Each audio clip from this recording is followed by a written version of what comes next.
So tamang balance lang din, guys. Pero ito, guys, sabi ko nga, this is the energy of good luck and mga wishes coming true, mga dreams coming true. So i-mind nyo to, guys, sa comment section. Kasi talagang talagang nararamdaman ko na binubuhos talaga ni universe yung swerte sa inyo, mga kapiksi. So i-mind nyo yan, guys, sa comment section. And yung mga marites, no, wag nyong pansinin, yaan nyo sila. Kiber lang.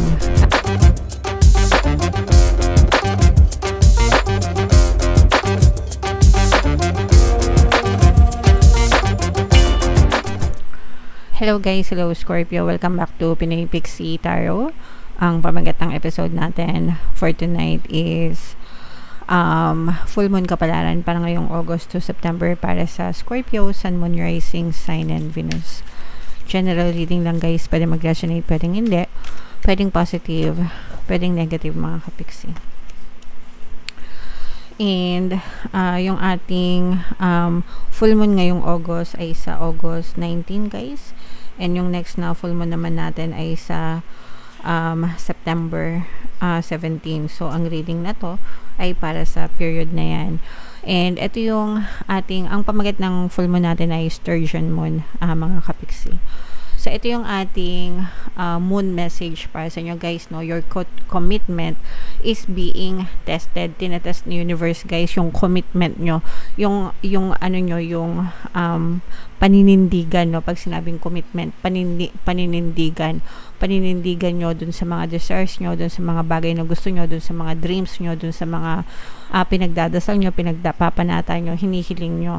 Sometimes meron yung tawag dito, timeline, di ba?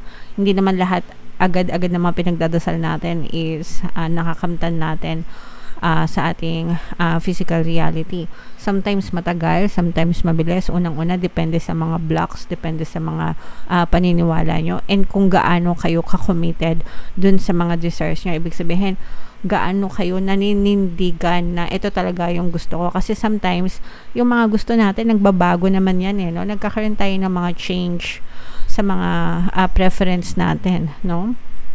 So, kung committed ka talaga, kahit ilang taon pa yun lumampas, di ba?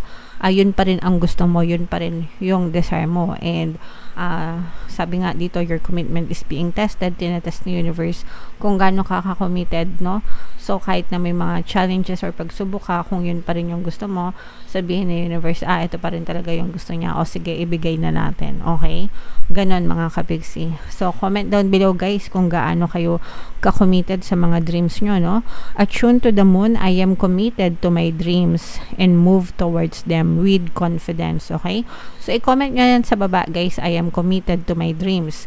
Committed ako sa mga pangarap ko sa buhay. Committed ako sa mga desires ko. Committed ako sa mga goals ko. Kung talagang committed ka, kapiksi, i-comment nyo yan sa baba. Okay? Additional meanings for this card, guys. The answer to your question is yes, but not yet. Okay? So, pwedeng yes talaga siya, pero hindi pa sa ngayon, guys. Kasi, piniprepare pa yan ni universe, no? Kapag meron kayong gusto, bago yan ma-push out sa inyong physical reality, hinahanap ni universe yung mga tao, bagay, sitwasyon na kailangan niyang paggalawin para ibigay yung mga desires mo. So, sometimes, merong mga hindi available, no? Parang hindi pa available. So, may waiting time, naka-queue, may waiting period, kaya mag-antay ka. Matuto kayong mag-antay, mga kapiksi. Pero yes, ang sagot sa inyo, pwedeng hindi pa ngayon kasi hindi pa pwede yung tao, yung bagay o yung sitwasyon na gusto mo, hindi pa available. Pero, the universe is making its way, no? Para ibigay yun sa inyo. So, medyo mag-antay lang kayo, mga kapiksi. Alright? You're halfway to your goal. Nasa gitna na kayo. Especially, guys, if nag-goal setting kayo, no? Palagi ko kayong ina-advise or ina-encourage na mag-goal setting, mga kapiksi. Magplano, no? Para sa mga goals nyo. Every year, yung mga short-term goals nyo, ano yung mga gusto nyo ma-achieve within 6 months to 1 year, diba? Tapos yung mga long-term goals naman, sabihin natin mga 3 to 5 years from now to 10 years from now, diba? Yung mga long-term goals. So, Ibig sabihin, halfway na kayo, no? Maaaring may mga na-achieve na kayo, maaaring 50% na, ganyan-ganyan. Malayo na, pero malayo pa. Diba? Yun yung madalas na sinasabi.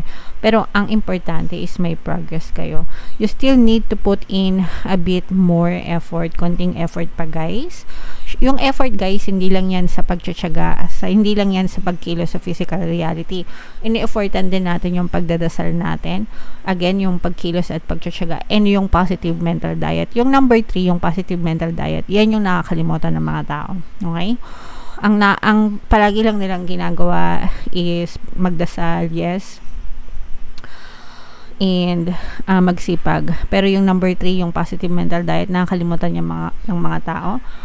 Kilos ng kilos, dasal ng dasal, pero ang mindset sobrang nega, overthinking, puro negativities, pessimistic, ganyan, react ng react, reklamo ng reklamo. So yun, hindi nila alam, nagiging balakid yun sa kanilang tagumpay. So kailangan yung maging tawag dito, practice yan yung pagkakaroon ng positive mental diet, mga kapiksi. Okay? And you need to recommit to someone or something. Kailangan nyo lang i-ask yung sarili nyo, gusto ko ba talaga to? Okay, gusto ko to, itutuloy ko to, pupush ko to. Okay? So, ganun, mga kapiksi. Panindigan. Kailangan manindigan kayo sa mga gusto nyo. Alright? So, comment down below. Scorpio, if feeling nyo naka-resonate kayo dyan. Tingnan natin yung mga ganap sa inyo ngayong full moon season. Shuffle ko to, guys. Habang sinashuffle ko to, panoorin nyo muna yung video natin regarding sa ating paano mag-manifest ng abundance video course. Kapiksi, sawa ka na ba sa mga struggles at hirap sa buhay mo? Masipag ka ba at masikap sa buhay ngunit hindi ka pa rin umaasenso? Ilang beses ka na bang nag-attempt ng negosyo at nag-invest pero palagi ka pa rin nalulugi? Sa pagkakataon na ito ay maaaring may subconscious beliefs ka na nagiging balakid sa iyong pag-unlad at pagyaman. Introducing, paano mag-manifest ng abundance video course. Dito ay matututunan mo ma-overcome ang mga balakid mo para tuluyan ka ng umunlad, umasenso, sumagana, maging matagumpay, successful at maswerte sa iyong kabuhayan, pera, trabaho, negosyo sa lapi at kaperahan ng bonggang-bongga. Dali, mag-send na ng email sa pinoypixitaro@gmail.com at simulan na ang iyong pagyaman ngayon. Alright. So, sa lahat ng gusto mag-avail ng course, guys, meron tayong promo ngayong August. Magbibigay ako ng free 3-in-1 pampaswerte subliminal, so pampaswerte sa buhay, sa pag-ibig, at saka sa pera, no? Sa lahat lang na mag-avail ng course until August 31. Kaya mag-avail na kayo, guys. Sobrang ganda. And meron din tayong bagong course, paano mawala ang third party at magkaroon ng harmonious na relationship para mawala yung mga kabit ng mga jowa nyo, guys. 30% discount naman yan until August 31. So, i-avail nyo na, mga kapiksi. Sobrang ganda. Alright. So, ito, guys, Scorpio, kayo ay na-represent ng King of Cups sa ating spread. Ito yung ating moon energy. This is both negative and positive energy, mga kapiksi, no? For some of you, yung negative na nakikita natin dito is parang dahil kayo ay Scorpio, mga kapiksi, parang you tend to be overly emotional. So, medyo nagiging emotional kayo. Mga kapiksi, yung iba sa inyo, guys, pwedeng meron kayong reason kung bakit kayo nagiging emotional, no? Meron ditong presence ng air signs, Aquarius, Gemini, Libra. So, for some of you, pwedeng may air element kayo or you may be dealing with an air sign. Pero yung iba sa inyo, guys, parang feeling ko, merong feeling nyo may humaharang sa inyo, no? Parang merong ibang tao na ayaw kayo maging masaya, ayaw kayong umasenso, ayaw kayong sumagana sa buhay nyo. Parang merong nagiging balakid, feeling nyo merong nagiging balakid sa mga kasiyahan sa buhay nyo, mga kapiksi. Pero ang katotohanan yan, guys, pwedeng itong mga tao na to, guys, pwede kasing naiinggit sila sa inyo kasi talagang maswerte kayo, no? Kung titingnan nyo, guys, we have the energy of good luck, good fortune, and itong mga wishes coming true. Talagang binubuhos ni universe, no, yung swerte sa inyo, binubuhos ni universe yung mga blessings sa inyo, mga kapiksi. Pero parang merong ibang tao na hindi masaya sa mga achievements nyo sa buhay, and sila pwedeng other people, they try to bring you down, parang hinihila nila kayo pababa, especially sa social media, mga kapiksi, or kahit hindi sa social media, guys, parang kahit personal, let's say for example, mga kaibigan nyo or kamag-anak, no? Parang sila mismo yung hindi nagsusupport sa inyo, hindi sila masaya sa mga achievements nyo. And kayo, parang you tend to react. Nate-trigger kayo sa kanila, nagre-react kayo sa kanila.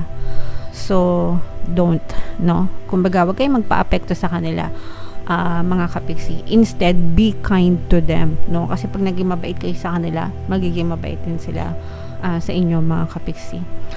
So, it's the law of cause and effect, guys. Kapag ka mabuti yung pinapakita nyo sa mga tao sa paligid nyo, kahit na masasama yung ugali nila. Kahit na sinasalbahan nila kayo, pero if you show them kindness, they will give kindness back to you, mga kapiksi. Okay? So, always be good.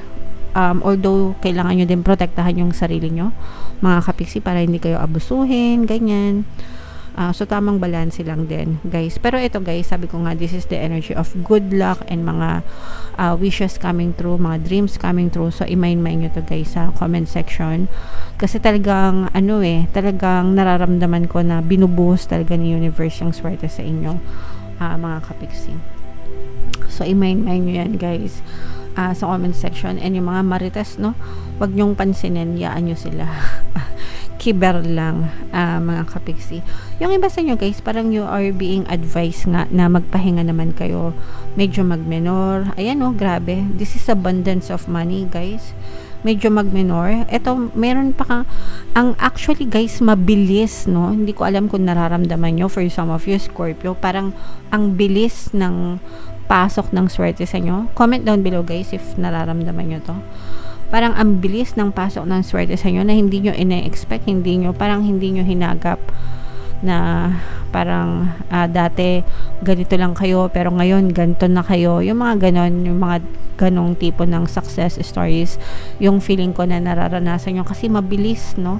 Mabilis na papasok yung swerte sa inyo, mabilis yung nadadaloy yung kaperahan sa inyo, basta wag kayong magpa-apekto dito sa mga sa inyong pagiging emosyonal. Yung pagiging emosyonal nyo, guys, yun yung nagiging balakid nyo. So, kung hindi nyo ito na-experience, mga kapiksi, that is because of you being overly emotional, no? Kaya wag kayong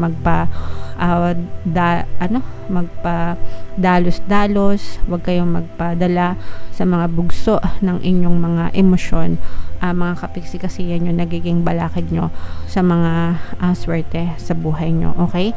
So, ito, guys, i-mind nyo ito sa comment section. Mind kaperahan, mind unexpected money, mabilis ang pera, mabilis ang dating ng swerte. Yan. So, i-mind nyo yan, i-claim nyo yan sa comment section. And palagi kayo mag-affirm, guys, no? Always affirm.